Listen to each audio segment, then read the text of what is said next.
आपके नबी तो 6 साल की बच्ची से निकाह कर बैठे, 9 साल की छोटी बच्ची को अब बीवी बनाकर लेकर आए। आपके नबी इतने बड़े जालिम हैं, आपके नबी एक छोटी बच्ची पर तरस नहीं खा रहे हैं। 50 साल का एजेड आदमी एक 9 साल की बच्ची से निकाह, हाउ इज इट इम्पॉसिबल? ये कैसी नामुमकिन चीज को मुमकिन में बदल दिया है? इस सवाल का जवाब दुनिया के सामने आप रखेंगे, मॉडर्न दुनिया के सामने में, तो दुनिया यही समझेगी कि यकीनन ये जुल्म है। आप कुरान और हदीस के लाख दलाइल पेश कीजिए, वो नहीं मानेंगे।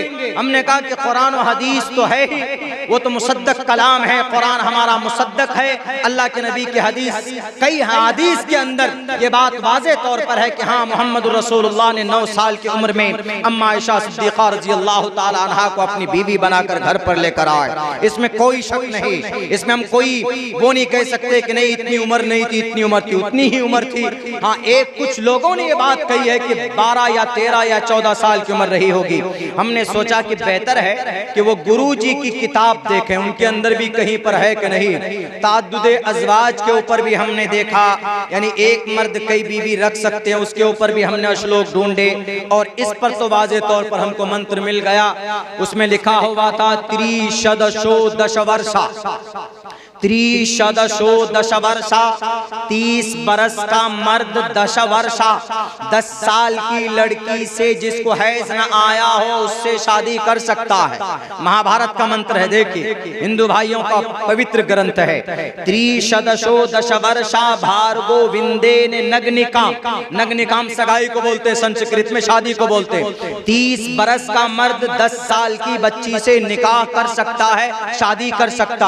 आगे देखे, एकविंशति वर्षा, एकविंशति 20 को बोलते हैं विंशति। संस्कृत जो लोग जानते हैं, जो लोग स्कूलों में पढ़ते हैं, उनको एक सिलेबस पढ़ाया जाता है, एक चैप्टर ये भी रखा जाता है संस्कृत में। एकविंशति, 20 को विंशति बोलते हैं, 10 को दशा बोलते हैं। एकम द्वे त्रीणि चत्वारि पंचाशत् सप्त अष्ट नव दशा एकादश द्वादश त्रयोदश चतुर्दश पंचादश षोडश सप्तादश अष्टोदशा विंशति, 20 को बोलते हैं। एकविंशति, 20 बरस, 21 बरस का मर्द, वा सप्रावर्षा, 7 बरस की लड़की से विवाह कर सकता है। तो ये तो बात मिल गई कि भाई हमारे नबी अगर 9 साल की अम्मा आयशा से आप बीवी बना सकते हैं, तो महाभारत के अंदर भी कहा गया है कि 21 बरस का मर्द 7 साल की बच्ची से विवाह कर सकता है। और फिर अम्मा आयशा 9 साल की उम्र में बालिग हो चुकी थी, वहाँ के क्लाइमेट के हिसाब से, वहाँ के मौसम के हिसाब से। ज़्यादा वाज़े वजाहत नहीं करूँगा, आपको समझाने के लिए इतनी बात बताता हूँ। आप सब गोरे गोरे हैं अल्हम्दुलिल्लाह, सब गोरे हैं, सबकी असल शक्लें अच्छी है। अल्लाह ने आपको बहुत बेहतरीन सांचे में ढाला है। लक़द ख़लक़नल इंसान फ़ी अहसनि तक़वीम। लेकिन आप केरला चले जाए, उधर जलसे में जाते हैं तो सब काले दिखते हैं, सब के सब काले नजर आते हैं। इतने काले होते हैं कि साउथ के लोग देखकर आप डर जाएंगे, किसी किसी इतने काले होते हैं। क्यों भाई? भारत में वो भी रहते हैं, आप भी रहते हैं, आप उत्तर प्रदेश में रहते हैं, हम बिहार में रहते हैं, वो साउथ में रहते हैं। सबसे ज्यादा मुहज्जब इलाका भारत में साउथ का एरिया पाया जाता है। केरला है, तमिलनाडु है, आंध्र प्रदेश है, वगैरह वगैरह, कर्नाटक वगैरह। लेकिन वहां पर इतने खूबसूरत लोग नहीं होते, बहुत काले होते हैं। अब वो अल्लाह से जब जंग करें कि हम लोगों को काला क्यों बनाया, उत्तर प्रदेश के घोंसी वालों को खूबसूरत क्यों बनाया आपने? तो अल्लाह कहता है कि भाई ये हमने वो आबो हवा पर हमने डिपेंड कर दिया। आप बाइक में, आप एसी गाड़ी में बैठकर जाएं, जब सड़क कहीं पर बन रही होती है तो कितनी धूल उसमें है, धूल गर्द गुबार। आप जाएंगे एसी गाड़ी में तो आप बेहतर बन निकलेंगे, आपको कोई आपकी शक्ल चेंज नहीं होगी। लेकिन आप बाइक में जाइए, उसी रास्ते में आपको पहचानने से आपके बच्चे इनकार कर देंगे कि कौन महापुरुष आ गया है। तो ये मौसम के ऊपर डिपेंड करता है। तो अरब में गर्म मौसम है। चाइना का एक 50 साल का बुढ़ा आपके सामने लाकर खड़ा कर दिया जाए तो आपके सामने लगेगा कि he is a young boy, he is a look like a Salman Khan.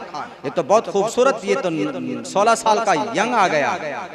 Chinese को उनकी उम्र का पता नहीं लगा सकते आप। मोच वोच कटे हुए चपटे मुंह के होते हैं, नेपाल में भी ऐसे होते हैं। हमारे यहाँ से नेपाल बहुत करीब है, तो आप देखेंगे कि भाई 50 साल का है, लेकिन शक्ल के एतबार से उम्र की अंदाजा नहीं लगा सकते। लेकिन कुछ इलाके ऐसे होते हैं कि भाई 15-16 साल का लड़का देखकर आप कहेंगे तुम्हारी उम्र 30 साल लग रही है। तो ये डिपेंड करता है क्लाइमेट पे, वेदर के ऊपर। तो इसलिए अम्मा आयशा सिद्दीक़ा रज़ी अल्लाह ताला अन्हा 9 साल की उम्र में बालिगा हो चुकी थी। उनके ऊपर कोई भी लान छान नहीं लगा सकते। अगर आपको लगाना है, आपको इस हदीस पर एतराज है, तो पहले महाभारत को पढ़िए, उसके अंदर उम्र की तायीन की गई। त्रिशदशो, इसकी तशरीह नहीं कर सकते कुछ और। त्रिशदशो, त्रि मने 3, सदशो सदा, सदशो 10, 30 बरस का मर्द 10 साल की औरत से शादी कर सकता है, जिसको हैज का भी खून ना आया हो, यानी नाबालिग हो तब भी कर सकता है। हमारे इस्लाम में यह है कि अगर नाबालिग है तो वो बच्ची, वो नाबालिग लड़की या लड़का निकाह नहीं कर सकता अपने से, उसके पेरेंट्स की मौजूदगी में उनकी मर्जी से निकाह करेंगे तभी हो सकता है। और हजरत अम्मा आयशा सिद्दीक़ा रज़ी अल्लाह ताला अन्हा का निकाह उनके अब्बा मोहतरम हजरत अबू बकर सिद्दीक और उनकी माँ की इजाजत से, उनकी मर्जी से निकाह हुआ था। ऐसा नहीं कि मोहम्मद रसूलुल्लाह ने कोई जोर जबरदस्ती की हो, बल्कि बाज़ाब्ता तौर पर पैगाम निकाह भेजा गया, बाज़ाब्ता तौर पर महर के 400 दिरहम मुकर्रर किए गए, बाज़ाब्ता तौर पर रुखसती के लिए अंसार की 2 औरतें पहुंची है, नबी पाक अलैहिस्सलातु वस्सलाम पहुंचे हैं और दूध का प्याला पेश किया गया है जनाब मोहम्मद रसूलुल्लाह सल्लल्लाहु अलैहि वसल्लम के सामने में। तब जाकर ये निकाह आप अलैहिस्सलातु वस्सलाम का स्पन्न हुआ है, लोगों के सामने वजूद में आया। इसीलिए गलत बात, जहालत की वजह से, नफरत की वजह से किसी धर्म के खिलाफ कोई बोल नहीं सकता है। हमारा भारत का संविधान कहता है, आर्टिकल नंबर 25 खुले लफ्जों में वाज़े तौर पर कहता है, freedom of conscience and free profession and practice propagation of the religion, कि धर्म के मुताबिक जिंदगी गुजारने की मुकम्मल आजादी इस देश के अंदर दी गई है। एक एक लफ्ज की वजाहत करूंगा तो वक्त लगेगा, लेकिन इशारतन बात कह रहा हूं चूंकि मेरी तकरीर रिकॉर्ड हो रही। Freedom of conscience and free profession and practice propagation of the religion। अकीदा कुछ भी रखें आप कुछ भी रखें, आपके ऊपर कोई जुल्म सितम नहीं कर सकता। आप कितने खुदा की इबादत करते हैं और आप नबी के गुलाम हैं या नहीं हैं, किसी को बुरा भला कहने की परमिशन इस इंडियन कॉन्स्टिट्यूशन के अंदर नहीं। लेकिन हम तो सिर्फ इतनी बात कहते हैं, ए मुसलमानों, अगर अल्लाह का महबूब बनना चाहते हो, मोहम्मद रसूलुल्लाह का सच्चा आशिक बनना चाहते हो, तो यकीनन नबी की सुन्नत के मुताबिक जिंदगी गुजारने की कोशिश करनी होगी। अगर कोई नबी का आशिक है, नबी का आशिक होगा तो सर पर टोपी रखेगा, नबी का आशिक होगा तो चेहरे पर दाढ़ी रखेगा, नबी का आशिक होगा तो सर पर पगड़ी बांधेगा।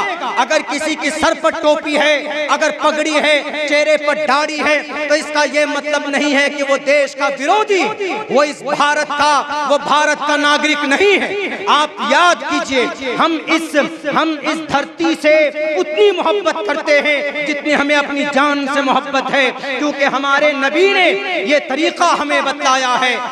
धरती से मोहब्बत करना, अपने मुल्क से मोहब्बत करना, यानी नबी का तरीका है, सुन्नते नबी है। अल्लाह के नबी अलैहिस्सलातु वस्सलाम को जब उतबा, शैबा, वलीद, हंज़ला, मुगीरा ने मक्कतुल मुकर्रमा में रहने पर मजबूर कर दिया गया, साजिशें रचने लगे कि इनको हलाक करना बहुत जरूरी, इनका खात्मा बहुत जरूरी है, वरना ये इस नए दीन की तबलीग करता फिरेगा, इसलिए इन पर ब्रेक लगाओ। अल्लाह के तरफ से ऑर्डर आया कि मोहम्मद आपको हिजरत करना है। नबी पाक अलैहिस्सलातु वस्सलाम हिजरत करने के लिए हिजरत की गर्ज से जब निकल रहे थे, तो आप शहर से जब बाहर निकले, जब मक्का से, शहर मक्का से बाहर निकले, तो आपने पीछे मुड़कर, आंख में आंसू थे और आपने मुड़कर के रोते हुए कहा, ऐ मक्का, ऐ शहर मक्का, मैं तुझ में पैदा हुआ, मैं तुझ में पला बढ़ा और मैं यहाँ पर बड़ा हुआ हूँ। पूरी दुनिया के अंदर कोई जमीन ऐसी नहीं बनी है जो तुझसे ज्यादा महबूब हो, मैं तुझसे बहुत मोहब्बत करता हूँ। तू मुझे बहुत प्यारी है। ये अल्फाज इब्ने कसीर ने रिवायत किए, नकल के। उठाकर पढ़ लिया जाए जिसको यकीन नहीं होता तो इससे साफ पता चलता है कि जिस जमीन पर इंसान पैदा होता वहां से मोहब्बत फितरी तौर पर हो जाती। आदमी किसी प्रदेश में जाकर सेटल हो जाए, बिहार का आदमी उत्तर प्रदेश में सेट हो जाए, उत्तर प्रदेश का आदमी महाराष्ट्र में सेट हो जाए, लेकिन अपने आबाई वतन को कभी भूल नहीं सकता। वो कभी न कभी आता जरूर है। नबी पाक अलैहिस्सलाम रोते हुए, आंखों में आंसू लिए हुए चले गए वहां से मक्कतुल मुकर्रमा से, और आप 10 साल के बाद वापस आए। तो इस सुन्नत को जिंदा किसने किया? एक आशिक रसूल ने किया, कासिम नानोतवी ने किया, शेखुल हिंद ने किया, सैयद अहमद शहीद रहमतुल्लाहि अलैह ने किया, शेखुल इस्लाम हुसैन अहमद मदनी ने किया। इस जमीन से मोहब्बत थी। शाह वलीउल्लाह मुहद्दिस देहलवी को वो कुरान से भी मोहब्बत करते थे, टोपी दाढ़ी से भी मोहब्बत थी, लेकिन इस जमीन से भी मोहब्बत थी।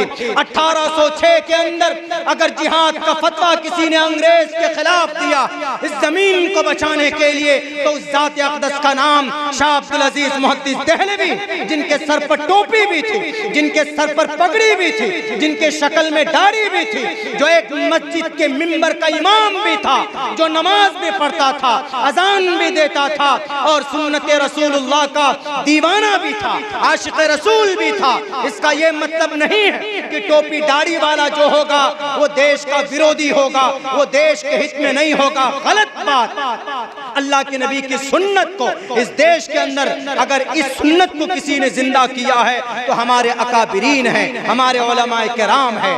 हजरत शेखुल हिंद रहमतुल्लाहि अलैह इतने बड़े आशिक रसूल थे, इतने बड़े आशिक रसूल थे कि वित्र की नमाज के बाद बैठकर 2 रकात नमाज अदा करते थे। तो उनके शागिर्द ने सवाल किया कि हजरत वाला बैठकर तो आधी नमाज आधा सवाब मिलता है, आप बैठकर नमाज क्यों अदा कर रहे हैं? उन्होंने कहा कि मुझे पता है कि बैठकर आधा सवाब मिलता है, लेकिन चूंकि ये वक्त ऐसा है, यानी वित्र के बाद हमारे नबी ने बैठकर 2 रकात नमाज अदा की है, तो इसीलिए सदाए इश्क ये है कि मोहम्मद से जैसा अमल जिस अंदाज में साबित हो उसी अंदाज में अगर अमल करे तो सच्चा आशिक वही कहलाता है। कितनी रियायत की जा रही है बताइए अल्लाह के नबी अलैहिस्सलाम की। कौन? शेखुल हिंद रहमतुल्लाहि अलैह, जो बड़े अजीम मुजाहिद गुजरे हैं, आशिक रसूल होने के साथ साथ भारत का एक सच्चा नागरिक भी थे। शेखुल हिंद रहमतुल्लाहि अलैह, जिनके हाथ से top 10 university Jamia Millia university की बुनियाद शेखुल हिंद ने रखी। आज जो पूरी दुनिया के अंदर नंबर 1 पर अभी सन 2023 के सेंसस जो उनका ग्लोबल सर्वे किया गया तो नंबर 1 का भारत की कोई यूनिवर्सिटी तो जामिया मिलिया दिल्ली की वो यूनिवर्सिटी थी, शेखुल हिंद के हाथ से रखी हुई यूनिवर्सिटी। हमारा इस्लाम मना नहीं करता यूनिवर्सिटी बनाने को, बल्कि दुनिया के अंदर जो इजादात है, दुनिया के अंदर जो टेक्नोलॉजी है, वो हमारे कुरान और हदीस से वो लोग इस्तिफादा करते हैं, उसके अंदर गोता लगाते हैं, निकालते हैं। मेरे भाइयों, मेरे साथियों, इसीलिए कबीदा खातिर होने की ज़रूरत नहीं। पूरी दुनिया एक प्लेटफॉर्म पर जमा है, आपको चबाने के लिए, आपको मिटाने के लिए। ये वक्त है पूरी मिल्लत को एक प्लेटफॉर्म पर खड़ा होकर शरीयत की रस्सी को मजबूती के साथ पकड़कर जुल्म के खिलाफ आवाज बुलंद करने का। बुज़दिल मत बनिए। हम कहीं पर भी जाते हैं तो लोग बोलते हैं कि मौलाना यहाँ पर ये नहीं बोलना है, वो नहीं बोलना है। हम साफ जानते हैं कि हम कुरान और हदीस की बात बोलते हुए आ रहे हैं, हम बोलेंगे और हर हाल में बोलेंगे। और कुरान और हदीस किसी को नुकसान नहीं पहुंचाता, बल्कि नुकसान से कुरान बचाता है, नुकसान से समाज को बचाता है कुरान और सुन्नत, हमारे कुरान और सुन्नत। बल्कि यहूदी जब 2000 साल तक गुलाम रहे, 2000 साल तक गुलामी की, यही कौन? ये जालिम जो आज RDX और बम बरसा रहे हैं मजलूमों मासूम इंसानों पर। 2000 साल तक उनको कोई जगह भी नहीं थी जनाब। लेकिन जब इनके गुरु लोग बैठे एक जगह पर, उन्होंने कहा कि अरे भाई आखिर क्या वजह है कि हम कामयाब नहीं हो रहे हैं, क्या वजह है कि हम रुसवाई की ज़िंदगी गुजार रहे हैं, हमें गैस के चैम्बर में मार दिया जाता है, आखिर हम कामयाब कैसे होंगे। उनमें से एक बूढ़ा शख्स उठा, उन्होंने कहा कि if you want to be a success in this world you have to follow the last prophet Muhammad सल्लल्लाहु अलैहि वसल्लम। उन्होंने कहा कि अगर सक्सेस होना चाहते हो you have to follow the method of the last prophet, Muhammad को मानना होगा, उनकी जीवनी के ऊपर रिसर्च करना होगा। उन्होंने कहा अच्छा ठीक है करते हैं, जरा बताइए कि मोहम्मद के ऊपर सबसे पहला मैसेज कौन सा आया। तो उन्होंने कहा कि सबसे पहला message from the sky to the world to teach the people what is wrong what is right. इस जमीन पर इंसानों की कामयाबी के लिए जो सबसे पहला पैगाम रब के तरफ से आया है वो पढ़ने का आया है, इक़रा बिस्मि रब्बिकल्लज़ी खलक़ खलक़ल इंसान मिन अलक़, पढ़ने का। और हमारे में पढ़ने का क्या रेशियो है, कितने उलमा हैं, कितने मुफक्किरीन हैं, कितने मुहद्दिसीन हैं। अल्हम्दुलिल्लाह फिर भी आपका ये इलाका, आपका ये एरिया आजमगढ़ और मऊ का, फिर भी अल्लाह और दूसरे जगहों के बिल मुकाबिल में आप 100 मरतबा शुक्रिया अदा कीजिए कि बहुत दूर तक यहाँ जो उलमा और जो मुहद्दिसीन और फुक़हा पैदा हो गए, दूसरे लोग फ़ायदा उठाते हैं, लेकिन और ज़्यादा होना चाहिए, इसी तरह और दूसरे इलाकों में होना चाहिए, और ज्यादा होना चाहिए। हर एक घर में एक आलिम दीन और कम से कम एक खानदान में एक मुफ्ती तो होना ही चाहिए। हर इंसान को अपने अकीदे के बारे में जानकारी होनी चाहिए। तो उन्होंने कहा कि अच्छा तालीम सबसे पहला इबादत के लिए नहीं है, अल्लाह की इबादत के लिए नहीं है, पहला पैगाम का नहीं है, सबसे पहला पैगाम है इक़रा। अच्छा सबसे पहला पैगाम